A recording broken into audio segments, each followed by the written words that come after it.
আসসালামু আলাইকুম ওয়া রাহমাতুল্লাহি ওয়া বারাকাতুহু। আবু হুরায়রা রাদিয়াল্লাহু তাআলা আনহু হুজুর পাক সাল্লাল্লাহু আলাইহি সাল্লাম বলেছেন যে, হে আবু হুরায়রা, তুমি যদি আল্লাহর কাছে প্রিয় বান্দা হতে চাও তাহলে 5টা আমল করো, তুমি আল্লাহর কাছে সবথেকে প্রিয় বান্দা হয়ে যাবে।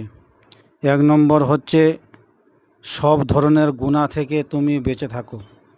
সে গুনাহটা হতে পারে ছোট কিন্তু বড়, সাগিরা কিংবা কাবিরা।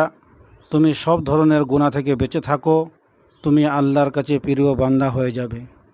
2 নম্বর হচ্ছে আল্লাহ যা তোমাকে দিয়েছে তার উপর তুমি খুশি থাকো, অর্থাৎ তার উপর তুমি সন্তুষ্ট থাকো।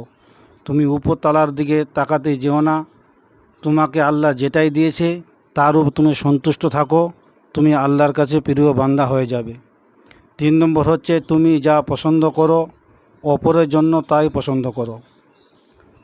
4 নম্বর হচ্ছে প্রতিবেশীকে ভালোবাসো। ভাই, প্রতিবেশী হক রয়েছে, প্রতিবেশীকে ভালোবাসতে হবে।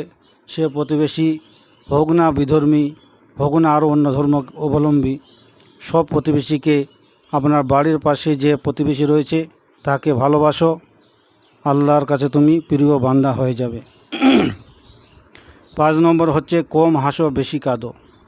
ভাই, আমরা অনেক সময় দুঃখী হয়ে যাই, অনেক সময় কোনো যদি বালা মুসিবত আসে যায় তা আমরা ধৈর্য ধারণ করতে পারি না। আমাকে সব সময় কম হাসতে হবে, বেশি কান্না করতে হবে, তবে আল্লাহর কাছে আমি প্রিয় বান্দা হয়ে যাব।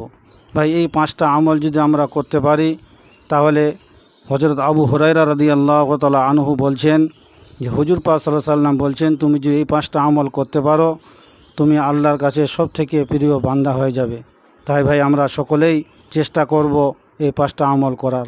আল্লাহ তাআলা আমাদেরকে সকলকে শোনার এবং বোঝার থেকে বেশি তৌফিক দান করুক। আল্লাহুম্মা আমিন।